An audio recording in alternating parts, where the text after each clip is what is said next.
não vai ter aprofundamento nas coisas. É, É uma coisa mais circular, né?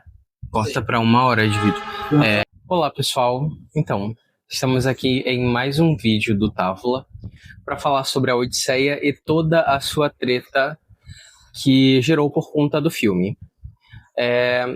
Há mais ou menos um vídeo atrás, se vocês forem pesquisar, eu gravei o Homem Comum, enfim, um vídeo sobre o grande livro do James Joyce chamado Ulisses, que na verdade se trata de uma homenagem e uma adaptação da Odisseia de Homero.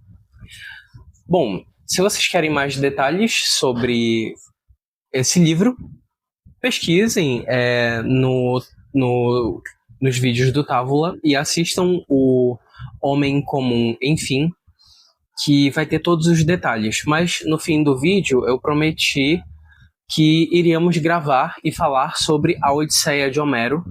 E eu estava justamente gravando esse vídeo do James Joyce por conta do filme do Nolan, que iria sair daqui a um tempo. E no caso já saiu, né? Já entrou em cartaz.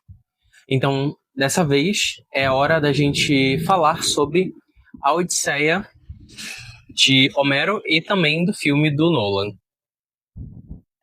Pessoal, eu me chamo Wesley e estou aqui como copiloto aqui desse trajeto aqui junto com o Eliel, né? E vamos para mais uma edição do Távola, né? Inicialmente, a gente tem que iniciar com um prelúdio que, no caso, é a Ilíada, né? Que conta a história do conflito de Troia, né? Já é conhecido no imaginário da maioria das pessoas, principalmente pelo filme de 2004, pelo Wolfgang Stevenson, né? Que o Brad Pitt ali como Aquiles e o Eric Bana como Heitor, né? Tem ali também o Paris com o Orlando Bloom, que é basicamente nesse segmento aí do Paris roubando a Helena ali, causando conflito entre Troia, que são o povo dos Mirmidões, né, que eram também chamados de aqueus, mas que de maneira genérica, tal como as pessoas definem o nome de índios para todas as tribos, os helênicos chamavam os mirmidões de troianos, Troia, né? Todos seguimos por toda aquela trama com os cantos da fúria de Aquiles, a morte trágica dele e aquele percurso cíclico que culmina na tragédia grega, né? Como a maioria das tragédias gregas intercalando com o presságio do divino que acaba culminando no desfecho inevitável, né? Ao qual também veremos um pouco disso respingar na Odisseia. A Odisseia, que é o nosso foco, se passa 20 anos depois da morte de Aquiles, da derrota de Troia, e acompanhamos a história de Ulisses, né? E dentro da história de Ulisses temos alguns componentes que interligam com a Ilíada. O próprio Aquiles aparece em uma parte do enredo, Agamenon também faz parte, e vemos ali os argonautas, heróis gregos de outras histórias mitológicas que fazem parte da embarcação de Ulisses, né? De Odisseu, né? E como o Eliel retratou, James Joyce faz uma contemporaneização relativa à problemática da Odisseia. Odisseia que virou um termo para a gente de uma jornada cansativa e desgastante ao ponto de o fim não ser imediato, né? Não é à toa que é trágico, não é uma comédia. Comédia no sentido hermenêutico mesmo, que comédia era tratado como um épico com um ápice no desfecho, né, com um desfecho mirabolante. A Odisseia não tem um desfecho mirabolante. A Odisseia tem um destino ali. Tem o trágico do componente da maioria dos contos dos helênicos, que davam muita ênfase no trágico, né? Como a gente pode ter comentaristas ali como o Reale, que comenta sobre isso, e o Friedrich Nietzsche também, né? Passo agora pro Elial.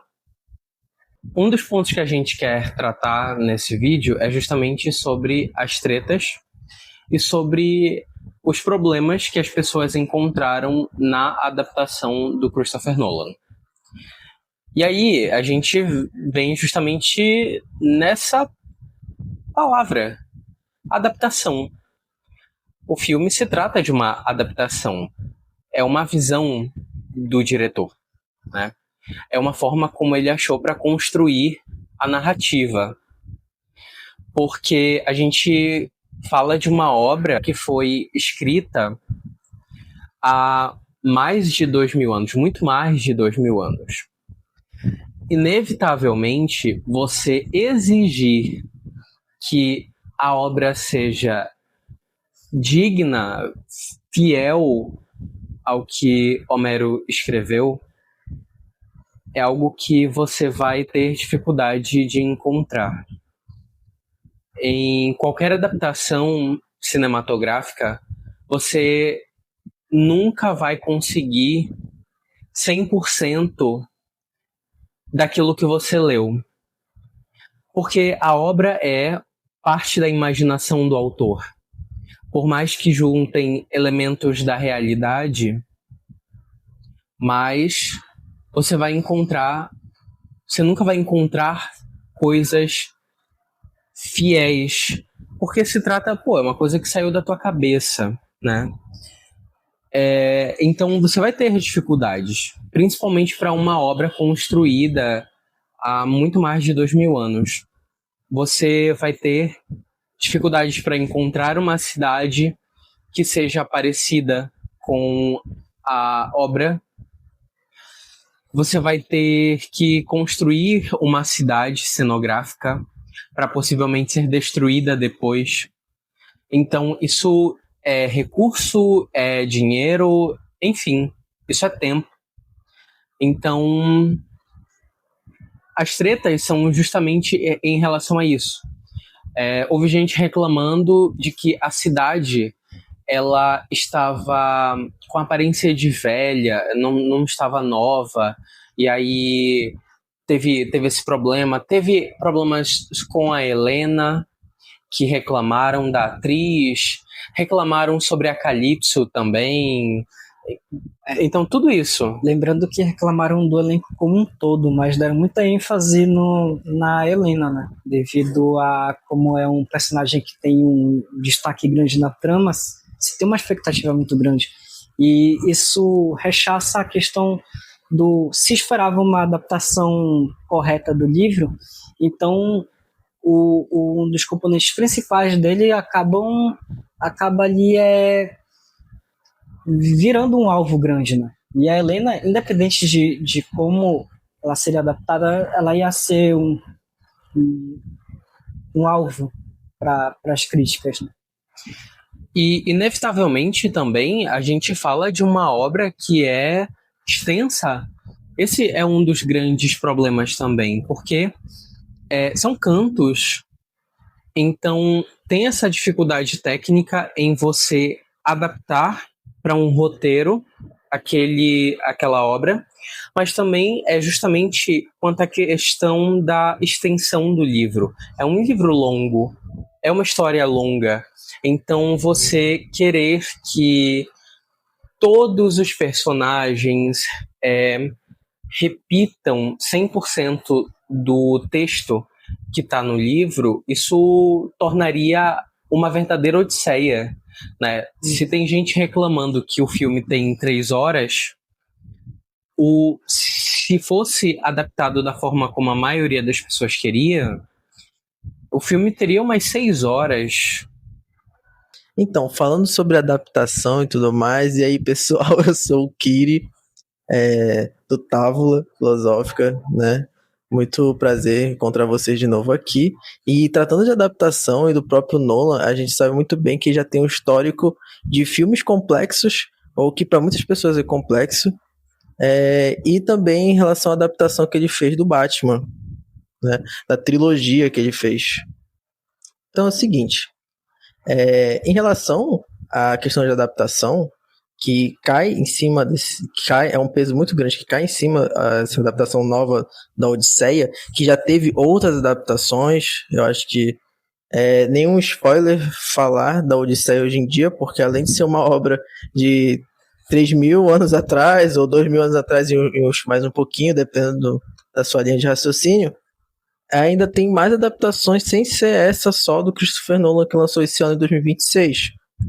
E o Nolan, em questão de adaptação, falando sobre o Batman, que foi o filme que ele adaptou, é uma seguinte questão, né? Tem várias reclamações, tem gente que gosta, tem gente que não gosta, tem gente que fala que é uma adaptação ruim, mas também, de vez em quando, fala que é o melhor Batman que a gente teve no cinema. Isso ainda comparando com o Ben Affleck e tudo mais que veio depois, né? E depois vai ter gente falando que também o do Robert Pattinson, que também é um cara que também é um ator que tá no filme da Odisseia, vai falar que o do Robert Pattinson é melhor e sempre usam como parâmetro o Batmóvel, né? Que o do Robert Pattinson, ele é um Batmóvel que ele lembra o Batmóvel, ao meu ver, né? Clássico daquele Batman do Animated Series, e também me lembra um Batmóvel do Adam West. Você tá brisando um pouquinho, assim, obviamente, né, mas convenhamos, coloca uma imagem, eu olhar possivelmente vou colocar no vídeo, uma imagem do Batmóvel do Robert Pattinson e o do Adam West, daquela série antigona, que era muito engraçada, e vamos lá, tirando que um é colorido e o outro é totalmente pintado de preto, quase o mesmo design. Assim, é uma linha de Batmóvel, um carro mais esguio, mais tipo simples e tal, e que tem um foguetão atrás. Agora, o do Nolan era um tanque de guerra, né? E teve gente criticando que era um tanque de guerra, que ele militarizou o Batman, né? Que tinha uma explicação de tudo pro Batman, né? Explicando a armadura do Batman e tudo mais para fazer um filme realista do Batman. Que, convenhamos, ainda não é realista porque o cara é um ninja, é um bilionário que perdeu os pais, vai pra um monte lá, treina com o Ra's al Ghul, né, vira um ninja, desvira um ninja, vira um super-herói que se veste de morcego. Não é tão realista ainda. O Nolan só fez uma explicação e pra mim é uma explicação boa. E a questão do Batmóvel, né, o cara é bilionário, então obviamente ele vai escolher o carro mais resistente possível, ele só não vai blindar um carro comum e é isso, né? Não que fosse um problema, como o do Robert Pattinson não é um problema, né? Mas é uma outra proposta, outras aventuras e tudo mais. E o Batmóvel do Nolan, né? Ele é um Batmóvel ainda fiel, porque na HQ do Cavaleiro das Trevas, a gente tem um Batmóvel que é absurdamente assustador de grande, que ele simplesmente até se entorta. Eu espero que o Léo também ache essa página para colocar no vídeo, que o Batmóvel, o Bat-Tanque praticamente está se entortando, porque é tão grande e tão massivo aquela máquina de destruição que o Batman usa, e daí é um Batman gigantesco, né, que me lembra muito o Batman do Ben Affleck, que é um Batman virado no esteroide, né, e então fica muito difícil em a gente só criticar o Nolan e qualquer outro diretor em questão de adaptação, se às vezes o cara tá realmente adaptando um material fiel, mudando algumas características, né? Mas aí a gente acaba caindo na Odisseia, né? Que, convenhamos, né? Assim como o Thiago Braga fala, é um livro que, além de ser histórico, é um conto que ele repercute para toda a humanidade, né? E não só ele, obviamente, como livros de outras culturas e por aí vai, né? Existem livros por aí, a gente pode entrar na Bíblia, a gente pode entrar em livros específicos do budismo, a gente pode entrar em livros de filosofia, né?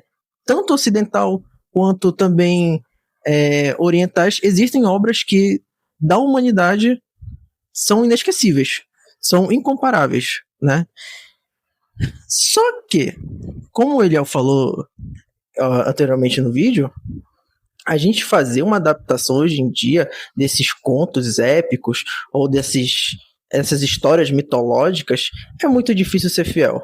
E eu entendo o Thiago Braga, que aliás era nesse período de lançamento da Odisseia, era o Thiago Braga versus a internet inteira, porque o Thiago Braga ele estava cobrando muito que o Nolan fizesse uma história, a caracterização dos personagens, a caracterização do cenário e tudo mais, fosse fiel ao período que se passa a Odisseia, né, que Homero escreveu, sobre a história, sobre a aparência dos personagens. O Thiago Braga, nesse ponto, a gente até tem que concordar com ele, porque a gente entende, e no próprio vídeo o Thiago Braga vai falar que ele é muito fã, né? Então, assim como um fã da DC, um fã do Batman, vai ter cobrado sobre que o Batman, ou o Superman, ou qualquer outro, fosse bem adaptado, não tirasse a essência dos personagens, o Thiago Braga tem mais do que o direito de, como uma pessoa que leu a Odisseia, leu a Ilíada, leu vários livros também, estudou sobre, escreveu o artigo, é formado, que ele tenha direito de ver uma adaptação fiel à obra que ele gosta, né? Assim como qualquer fã. Claro que a gente também tem que entender que às vezes um filme só não foi feito para te agradar, foi feito para agradar o máximo de pessoas possíveis, não especificamente às vezes o fã. Então, a gente vê que essa adaptação, no final das contas, deu certo ou não deu certo?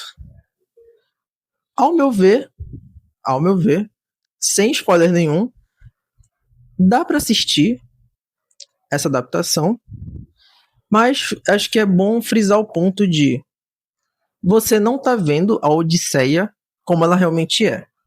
Realmente o Thiago Braga tem razão, mudaram muitas coisas, e quem se guiar achando que é o suficiente para entender da mitologia grega, é o suficiente para se entender da obra de Homero, dá para assistir esse filme e não ter problema nenhum? Não. É como se você estivesse vendo um filme épico, não vou dizer de blockbuster, né? Mas é como se estivesse vendo um filme épico que usa uma história antiga como base e que tem o mesmo nome. E tem muitas coisas boas de caracterização ainda, por mais que não sejam fiéis à obra de Homero.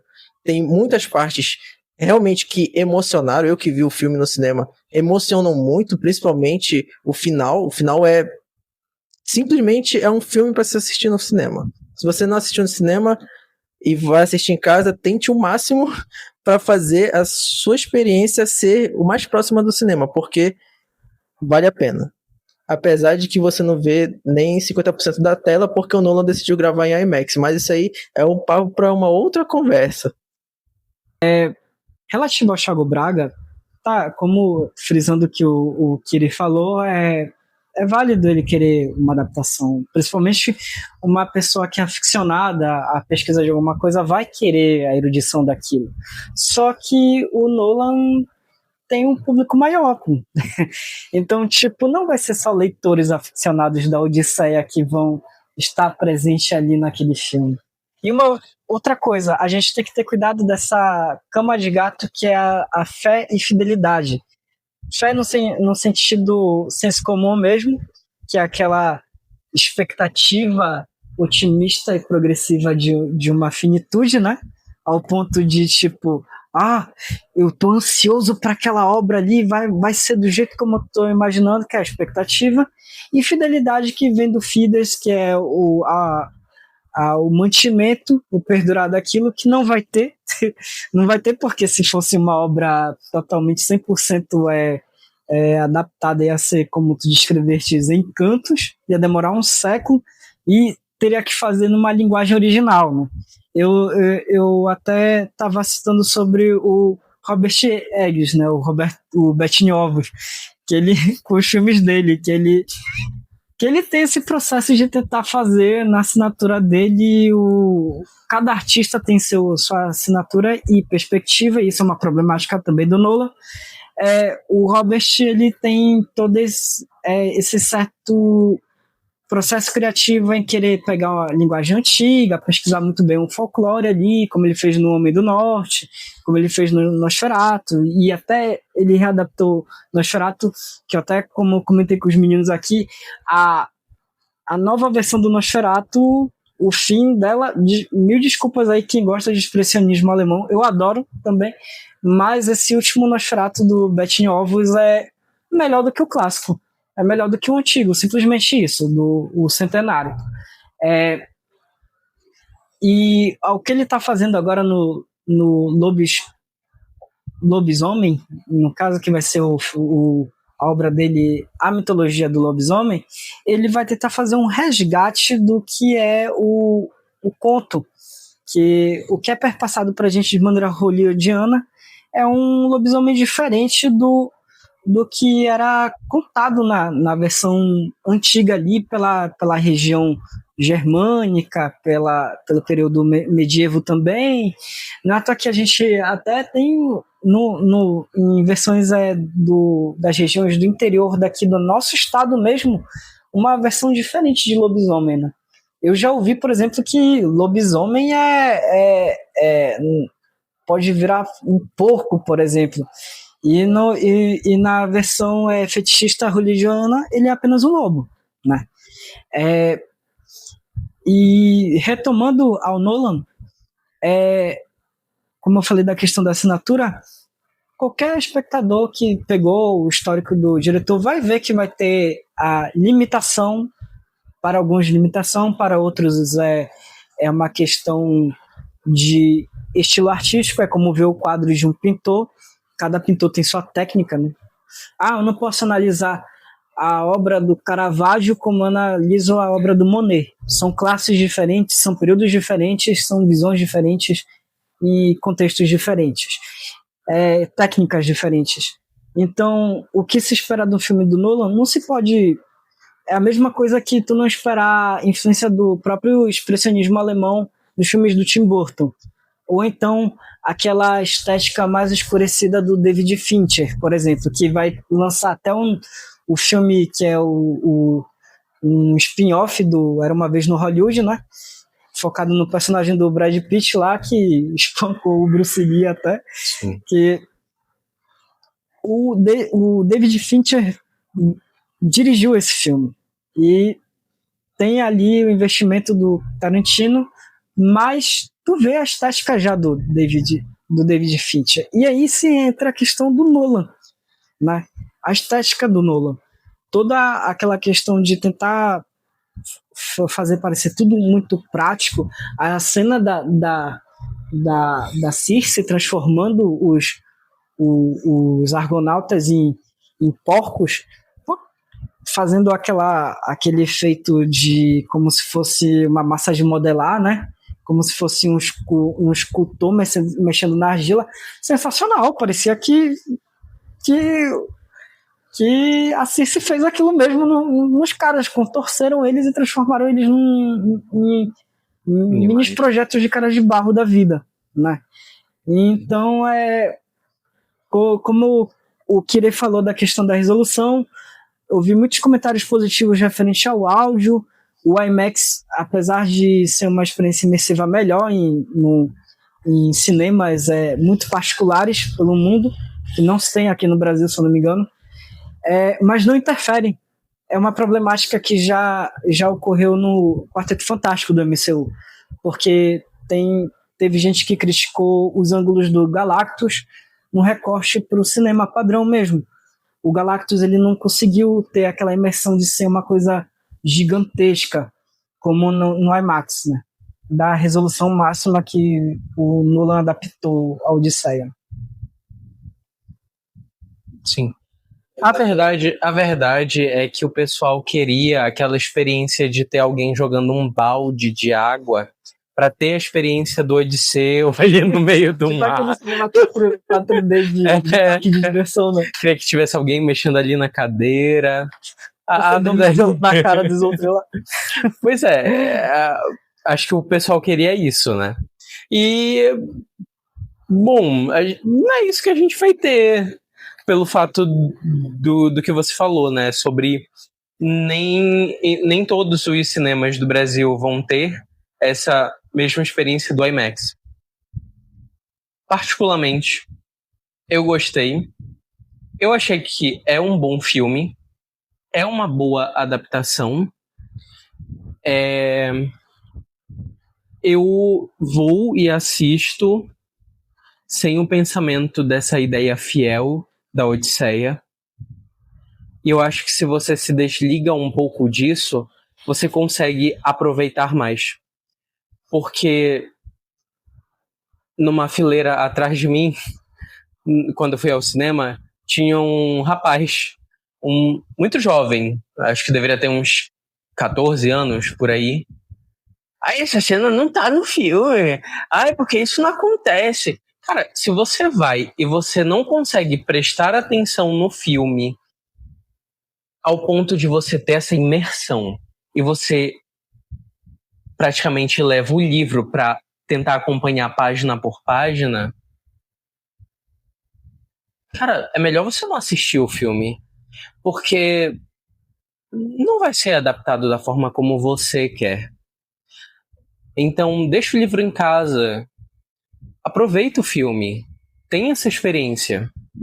Você pode comentar depois, você pode... Sabe? Só aproveita. Acho que se você gosta, por exemplo, dos filmes da Marvel, você já está acostumado com isso, né? Essa adaptação louca. Mas eu acredito que as atuações elas estão excelentes.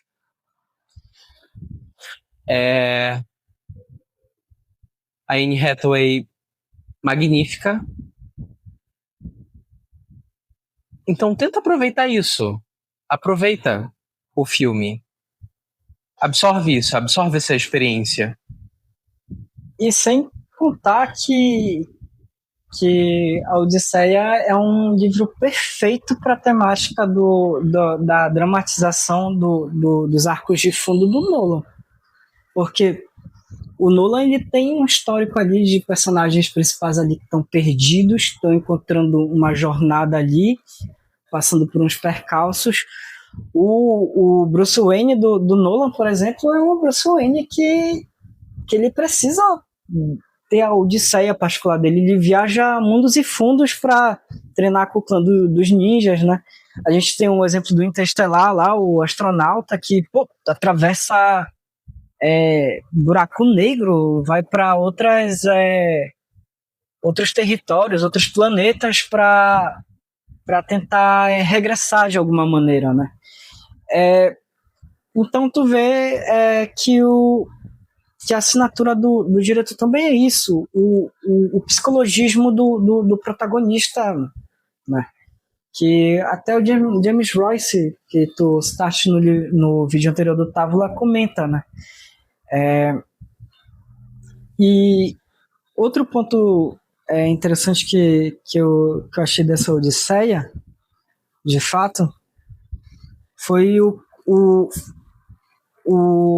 quanto ela é uma carta de amor também do Nolan, de alguma maneira. O Nolan ele é muito intimista. O Interestelar, por exemplo, ele fez pensando justamente na carreira dele, como ele estava muito afastado da criação da filha dele, e nisso ele pensou no roteiro, interligando o espaço, o tempo, e fazer aquilo ali. E tem que ter muito cuidado, tipo, com os estereótipos mesmo do cinéfilo. O cinéfilo não precisa ser esse cara que, tipo, coloca o próprio Nolan como nossa, o Nolan é o intelectual do cacete e tudo mais. Não, é básico, é menos. É como eu conversei aqui com os rapazes nos bastidores. Ele pega, às vezes, um conceito científico ou dois e trabalha no psicologismo. Um dos filmes que eu acho sensacional dele, que não é um filmaço, eu não acho um baita filmaço, tal como eu não acho Interestelar um filmaço. Eu não curto Interestelar, eu curto o diretor, eu não curto Interestelar, mas eu reconheço o mérito do filme. Outro é o Amnésia. O Amnésia pra mim é um filme simples, com aquela técnica de decorrer de trás para frente, que até o Gaspar Noé fez isso com Irreversível, né? Não sei se dá para falar do Irreversível, que aí já tá entrando no buraco negro de algumas coisas aí, né? Mas, enfim, outros filmes trabalham com isso também,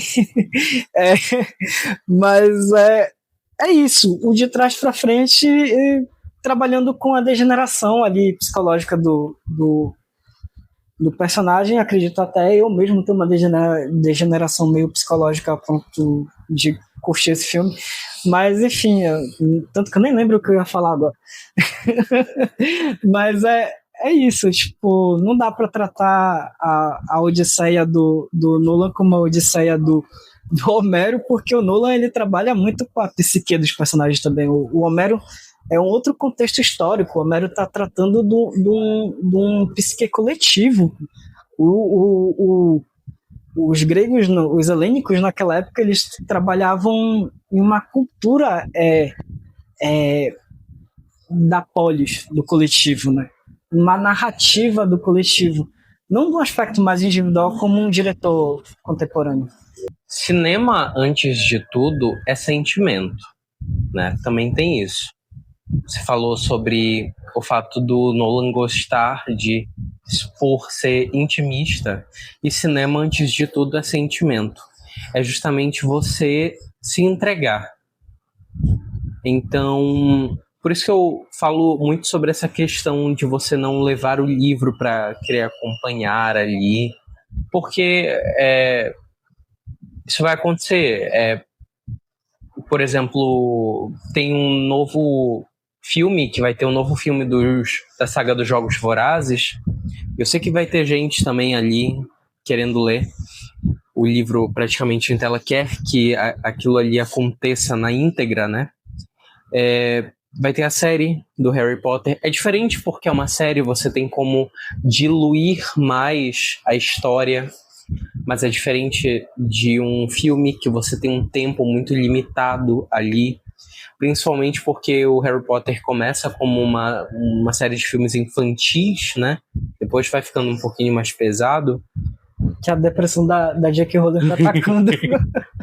Mas cinema é sentimento. É você ir e você chorar, sorrir, é você sentir raiva também. E também o processo de adaptação, ele é uma decodificação, e como qualquer decodificação, ele vai sair do material puro. Tipo, vejo pessoas criticando adaptações, o Harry Potter, por exemplo, que tu comentaste. A própria autora em si, ela tem várias camadas, e a continuação de um livro para o outro é uma adaptação do que ocorreu de uma outra visão, uma distância de tempo diferente, no caso. Ou seja, o Harry Potter do início, ele era um molequinho de uma proposta, e ele termina como um auror de outra proposta. Teve a peça de teatro, e da peça de teatro teve o livro. Daí vocês percebem que teve um processo de readaptação para adaptar de novo. E nisso vai ter alterações questionáveis, sempre vai ter, mas é normal ter alterações. A própria autora deixou jogada a comunidade ao fórum elaborar o resto do universo, né? E, tipo, eu acho inválido as pessoas, a minha opinião, inválido as pessoas criticarem um filme, uma série, qualquer mídia de produção, quando é uma readaptação de alguma coisa. Por exemplo, um músico vai querer fazer uma música baseada em um livro, baseada em um quadro. Tipo, não vai ser a mesma coisa, lógico, porque são ritmos diferentes, são cadências diferentes. Tipo, um livro, como tu comentaste, precisa ser recortado para virar um roteiro, né? Uma música sobre uma obra vai ser recortada para durar por uma coisa apenas de 3 minutos. Então, você criticar de maneira áspera é só dar chicotadas à toa em quem produz arte, né? E a arte ela tem essa mudança, essa leveza de alternar, né? De ir pelas camadas sensoriais. Um livro ali que foi elaborado durante muitos anos pode virar uma coisa auditivo com melodia, com ritmo, que vai ter uma composição ali. Uma música pode virar um filme, como aconteceu com o Eduardo e Mônica, por exemplo, no cenário nacional aqui, né? Até o Faroeste Caboclo, ele chegou a virar uma adaptação de filme. Então, para vocês verem a dimensão das coisas,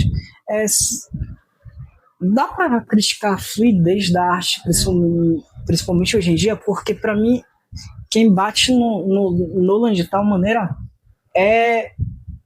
tá criticando a fluidez da arte. É como tentar dar soco no vento. Não dá.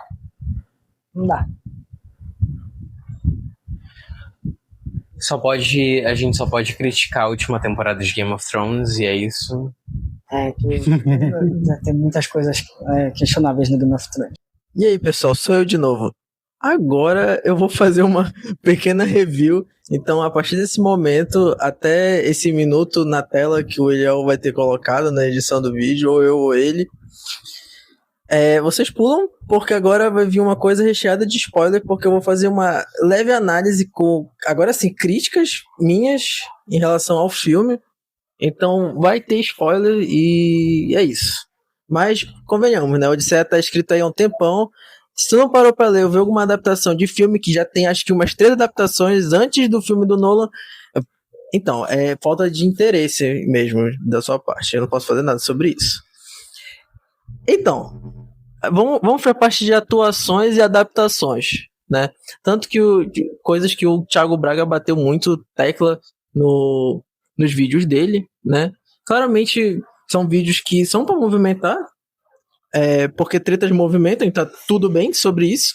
O cara pode sim reclamar de uma adaptação de uma obra que ele gosta, como eu já falei no vídeo anteriormente, mas sendo bem brando, o Nolan, como o próprio Wesley falou, não fez um filme adaptado só pro fã da Odisseia, né? Ele fez um filme que tem uma linguagem que quer passar algo pro mundo atual. Então, vamos lá, né? Vamos falar primeiro do elenco, né? E as atuações. A Zendaya, como Athena, sim, existem interferências de deuses em A Odisseia do Nolan. Eu discordo muito em pessoas que estão falando por aí pela internet que tá ruim o filme porque os deuses não aparecem. Os deuses aparecem como manifestações da natureza. Então, por favor, né? Quando eles saem da ilha do gigante, do Ciclope, pô, caramba, o Ciclope, ele tá basicamente rezando pra Poseidon, que é pai dele, pra ele mandar lá o maior tsunami possível em cima do Odisseu, em cima da galera lá. E o que acontece em seguida no filme? É exatamente o que também acontece na história da Odisseia original, né? Eles passam por turbulências a partir desse momento que eles começam a se perder na viagem deles. Ok, isso tá no filme. Tem interferência dos deuses. Tem a lei de Zeus, né? De você receber os seus convidados, né? As pessoas que chegam na sua residência de forma boa, de abrigo, dar comida, dar um transporte adequado até o próximo lugar. Tá tudo isso. Tem interferência também de Zeus no filme, ok? É uma interferência direta? Olha, se você parar pra pensar num ponto, é uma interferência, assim, indireta, mas, querendo ou não, faz parte da cultura. Então, é uma interferência indireta sendo direta, porque mostra um pouco da cultura que tinha naquela época. Com total fidelidade, aí chega o ponto. Tem coisas no filme que são fiéis, tanto à cultura quanto à Odisseia original do que o Homero escreveu, outras coisas não. E voltando pra Zendaya, que é o ponto, a atuação dela tá boa, eu não tenho o que reclamar. Ainda mais sobre a etnia da atriz, isso pra mim não interferiu nada no filme, ok? Claro, tá fiel à Athena original, a deusa grega? Não tá fiel, né? Isso descarta dizendo que ela é a melhor Athena do mundo? Não. Também eu assisti as adaptações antigas da Odisseia, eu gosto das Atenas que tem lá, ok? Que aparecem lá, conversam com o Odisseu, eu gosto. mas a Zendaya também tá boa, é inegável. O paralelo que tem, e que pouca gente entendeu, pensa que é só maluquice da cabeça do Odisseu porque tá arrependido e tá vendo a menina que morreu lá no momento. Gente, vocês estão vendo a tela, a mesma tela que eu vi no cinema, ou passou outro filme pra vocês? É literalmente, o Nolan não precisava explicar que a alucinação de Atena que ele tá vendo é a Atena lá que tá usando uma figura de uma menina que morreu na frente do Odisseu, e a Atena tá usando isso exatamente para conversar com o psicológico do herói da história, pô. Então, tem gente que simplesmente não sabe se é a Atena mesmo, é só alucinação da cabeça dele. É óbvio que é a Atena lá, ela tá interferindo na história, ela tá conversando, o Odisseu chega no momento que eles estão na ilha que tem o gado do Deus Sol, e ele fala diretamente falando que os deuses falam em palavras difíceis e tudo mais. E por quê? Porque ele sabe que quem tá conversando com ele lá não é só uma alucinação da cabeça dele. E no fundo ele sabe que é a deusa Atena que tá lá. Mas claro que o Nolan também não precisa colocar e escrever um livro no lado da tela para você ficar lendo aí, porque o teu TDAH não permite que você entenda uma coisa que o filme tá explicitando na própria linguagem dele para ti. Por favor, né? Se você assistiu legendado, tá lá escrito na tela. Se você assistiu dublado, piorou ainda, porque se tu não entendeu, tá difícil também pra eu mesmo te explicar. É melhor você rever o filme depois que ele ir pro streaming. Então, a Zendaya tá ótima. A questão da Atena no filme, pra mim, tá muito legal, ok? Todos os diálogos dela tão bons, e não tenho muito a reclamar. Eu, honestamente, não gostava muito da Zendaya. Na verdade, eu acho que todos os outros papéis que eu vi dela eram papéis ou que não combinavam muito para eu querer assistir, principalmente aquele de Euforia. Não tenho reclamação, nunca vi essa série, mas também tendo a Zendaya lá, antigamente eu só ficava, eu acho que eu não vou gostar dessa série porque no trailer da série mesmo não me apeteceu, né? Mas não tô dizendo se é boa ou ruim, ok? Então fica aí para um papo no próximo vídeo falar de Euforia, quem sabe, tábula filosófica falando de Euforia. Mas nos filmes do Homem-Aranha eu acho que nunca foi tão cobrado uma atuação da Zendaya com o peso que tem esse filme da Odisseia, tanto no filme do Homem-Aranha quanto também em Duna, da adaptação de Duna. Eu acho que a Zendaya não foi colocado assim, cobrado pra ela uma atuação tão forte, ou foi dado pra ela um personagem assim que fizesse ela realmente passar algo para você que tá assistindo. Como o próprio Eliel falou anteriormente no vídeo, você tem que estar lá. Se você não tá lá, você tá lá para criticar, você não vai estar imerso no filme. Eu ficava animado em toda vez que a Zendaya aparecia, a Atena aparecia lá para conversar, porque eu ficava, ok, por favor, dá uma luz guia aqui pra esse cara, porque cada minuto que passa no filme parece que ele tá ficando mais doido, a tripulação tá quase fazendo um motim, tá todo mundo morrendo, mesmo eu sabendo como é o final da história, eu me emocionava porque eu entrei no clima do filme, né?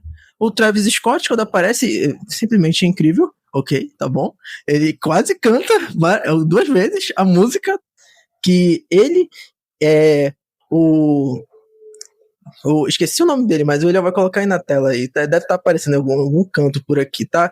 Que ele fez a trilha sonora do filme. Esse cara é muito bom, tá bom? Ele fez a trilha sonora com instrumentos, até onde eu pesquisei, com instrumentos antigos, então simplesmente 10 de 10, tá? A trilha sonora do filme é muito boa, e isso é ainda mais um dos motivos para ter que assistir o filme no cinema ou numa experiência em casa que simule o máximo possível no cinema, porque a trilha sonora tem um peso gigantesco no filme, ok? O Matt Damon, que tá sempre perdido nos filmes, em algum lugar esse cara vai se perder. Eu acho que no próximo filme que ele for fazer, ele vai estar perdido em algum lugar. Sempre dá algum problema numa viagem que ele faz, tadinho. Ele, como Odisseu, sinceramente, muito bom, ok? Muito bom mesmo, tá? Eu acho que muita gente tocou num ponto de o Nolan fez uma história americana com um herói arrependido e tudo mais, porque é sempre esse ideal americano. A gente vai ter esse tópico já no resto do vídeo, eu vou entrar nesse tópico, mas vai ser bem rapidinho, só pra dizer também que o Matt Damon como Odisseu tá ótimo, tá bom? Eu acho que não tenho reclamação, o Odisseu desse filme tá bom, e a aventura dele presta. Acho que não tem muito o que falar além disso, porque o cara é o protagonista do filme. Se ele não fosse bom na atuação dele, eu não estaria dizendo que o filme é bom, porque a gente acompanha a história dele o filme todo. Dele e do Telêmaco, que nesse filme, nessa adaptação da Odisseia, o Nolan colocou o Tom Holland, que eu vi 2 vezes o Tom Holland numa tela de cinema 3, porque eu fui assistir Homem-Aranha 2 vezes. Então, eu tô cheio já de ver o Tom Holland, mas o Tom Holland como Telêmaco também tá muito bom. Eu acho que merecia algumas cenas para desenvolver mais o personagem do Telêmaco, mas o Tom Holland realmente entregou um papel em que eu não fico mais como, nossa, ele é um adolescente que tá tentando se provar alguma coisa. Não, em um momento da história, ele realmente se impõe. E eu fico assim, porra, bicho, vai lá, cara, mete a porra nesses doidos, mas também eu percebo que ele sozinho também não vai lidar com isso. E, querendo ou não, tanto no conto original, o Odisseu mesmo, calma aí, a gente tem que ter um plano pra salgar esses caras aqui e colocar eles no espeto. Então, pra mim, tá ótimo. O Tom Holland, ele realmente não me passou mais a vibe Peter Parker. Ele agora é o Telêmaco e a atuação dele tá muito boa. As partes dele do filme não tem nenhuma que eu consiga reclamar.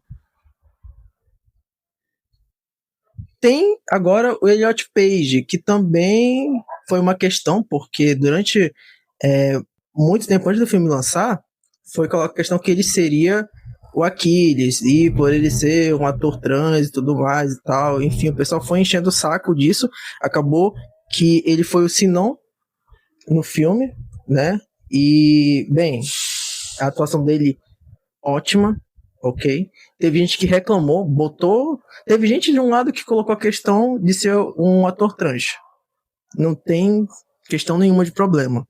Ele não foi o Aquiles, se ele fosse o Aquiles, não ia combinar, ok, não iria combinar, mas ele não foi, e foi muito bom. Em nenhum momento foi dito que ele seria o Aquiles, em mídias oficiais.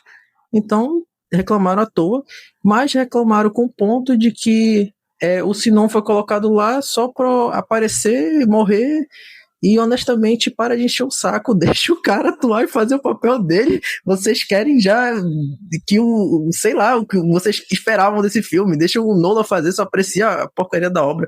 Enfim, o Elliot Page tá muito bom, e também não tenho reclamação, e eu me senti muito comovido com a história do próprio personagem, e como ele, no Hades, queria que o Odisseu, pô, vamos lá, cara, se vinga aí, pô, tu prometeu coisas pra mim antes dessa viagem pra destruir Troia e, bem, não prometeram isso, meu pai tá aqui no Hades junto comigo. Totalmente sinistro. E uma atuação maravilhosa. Bem, o William já falou da Anne Hathaway, então acho que eu não preciso falar, linda, maravilhosa, Penélope, que fosse a minha rainha. Robert Pattinson como Tino, tá muito bom.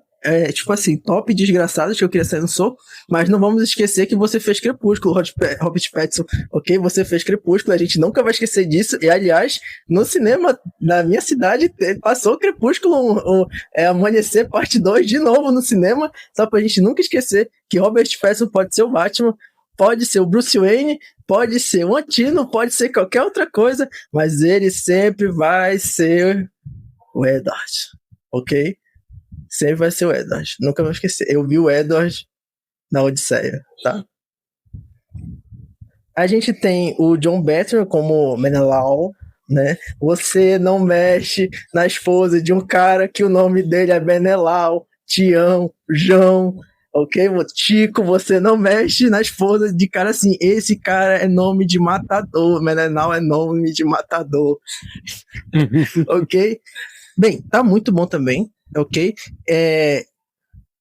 Obviamente tem uma diferença muito forte. No vídeo a gente citou anteriormente o filme Troia, né? Que o Menelau morre no filme Troia, né? Spoiler, o filme de 2004, por favor, vejam. Ele morre e obviamente tem uma diferença, porque o Menelau na história original, ele fica vivo. No conto original ele tá vivo depois da Guerra de Troia. E quem morre na Guerra de Troia depois da Guerra de Troia é o Agamenon, ok? Então tem uma diferença aí, e também a atuação dele tá muito boa, as cenas dele com o Tom Holland, eu acho que eu estou saturado do Tom Holland com o Justiceiro também, o John, eles estão em 2 filmes diferentes juntos, atuando em alguns momentos em 2 filmes diferentes, e tá muito bom os 2 filmes, ok? Alguma hora a gente vai fazer um vídeo sobre o Homem-Aranha, né? Agora, o Ben Savage como Agamenon também, aura suprema. O cara farmou muito quando ele tá lá no portão. Eu não quero abrir algum dia a minha porta da minha casa e tá esse cara aqui lá de fora. Eu fecho a porta na hora e rezo. Porque é o Batman da Grécia Antiga querendo me salgar na porrada, ok? Mas tá muito bom. Teve críticas em relação à armadura do Menelau. Não, do Menelau também. Na verdade, tem crítica em relação à armadura de todo mundo nesse filme. Mas justamente sobre o Agamenon, porque a armadura dele não seria dessa forma, e popopó, e sinceramente é um conto épico, tem um ciclope, então eu passo o pano pra isso, porque tá a formação de aura suprema aqui, ok? E também os outros atores do filme também estão muito bons. Também, em relação aos efeitos práticos, eu tenho que falar o ator do Ciclope, que sim, o Nolan conseguiu um Ciclope de verdade para colocar no filme, o Polifemo. Então, obrigado, Nolan, você realmente foi fiel à Odisseia, colocou até um Ciclope de verdade no filme. E tem até fotos, imagens do Ciclope na caverna, fora das cenas de gravação. Você não vai me enganar, Nolan. Isso não é só efeito prático, você conseguiu um Ciclope de verdade, ok? Agora, vamos pro filme, né? Como é que eu vou resumir esse filme de forma rápida? É épico, simplesmente épico. Eu, antes de assistir no cinema com meu pai e meu melhor amigo, o Mufino, eu tinha feito o Mufino assistir o filme Troia, de 2004, só para ele pegar o ritmo, mas antes dele assistir, eu falei para ele que existia diferenças grandes na próprio conto da Ilíada e que não era para ele se basear tanto. E eu fui citando aos poucos, e depois do filme Troia, as diferenças que tinha. Porque quando a gente fosse assistir a Odisseia do Nolan, também teriam diferenças pro filme Troia, que já tem diferenças por conta da Ilíada, e a Odisseia que tem diferenças do filme Troia e da Odisseia original. E deu certo. O Mufino gostou do filme, foi aprovado. Ele que nunca leu, nunca viu filme nenhum de Troia, de Ilíada, de Odisseia, qualquer outro conto grego, ele adorou o filme. O momento eu olhava pro Mufino no meu lado, ele olhava pra mim, o Odisseu puxava o arco, fazia simplesmente cinema, ok? Sem reclamação nenhuma. Mas vamos lá, o filme, ele tem lá o Odisseu, tá todo mexido e tudo mais. Ele saiu da Guerra de Troia, ele matou uma galera, eles destruíram uma cidade toda por conta de mulher. E também eles tinham que voltar para casa, eles quebraram aquela lei de Zeus deles, né? Eles entregaram um presente, que era o cavalo de Troia. Eles ficaram muitos dias e muitas noites em volta de mijo e merda. E eu adoro essa cena que o Menor fala isso no filme. Eu acho que se você quer rir no filme, também é um filme de comédia em alguns momentos, porque é o momento que o Odisseu podia só ir embora e ficar de boa e voltar para casa. Não, ele decide voltar e tirar uma flecha no olho do Ciclope e do Polifemo, e aí começa toda a Odisseia por conta, simplesmente porque o Odisseu decidiu ser moleque nessa cena do filme, né? Sobre a Circe, claro, o Thiago Braga também falou, né, que ela vive no palácio e tudo mais, no conto original, mas também tá muito bom, né? Os animatrônicos que usaram para fazer toda a modelagem, e sim, aquilo é feito prático, por isso é muito real.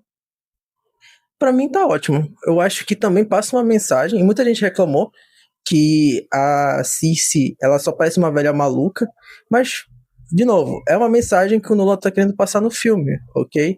Tem algum significado atrás daquilo. Aliás, esse filme, ele muda muito em questões filosóficas o que a Odisseia quer passar. E pulando logo todo o filme, que ok, vale muito a pena ver, mas pro final, em que o Odisseu volta para casa, ele já passou pelo Hades, já perdeu toda a tripulação dele, E ele ainda tá mexido em relação às coisas que ele passou, e ele quer honrar os companheiros que ele perdeu, e além de querer honrar os companheiros que ele perdeu, que com certeza fizeram coisas erradas, ele mesmo fez coisas erradas e ele se arrepende disso, né? Ele tá passando por um arco psicológico gigantesco que dá para se entender, sim, que é o padrão americano, como o pessoal fala, que é o herói arrependido de ter feito uma atrocidade, não sei o quê. Mas, vamos lá, num mundo que tá cheio de guerra e um monte de catástrofe acontecendo, ter um filme que não é nem de uma... nem ter um filme que o personagem não é um americano, é um personagem adaptado de uma obra antiga, em que o Nolan, o que ele mudou foi para um personagem que ele fez atrocidades, ele não fica choramingando por conta disso no filme, e que ele se arrepende, ele ainda tenta honrar e entender todo o processo para que ele mude a visão dele de mundo.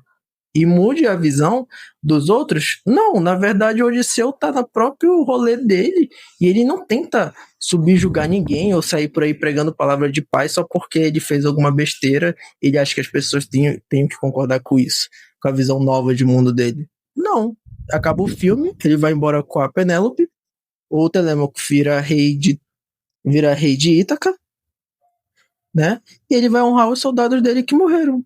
E vai decidir não fazer mais nenhuma cagada no resto da vida dele.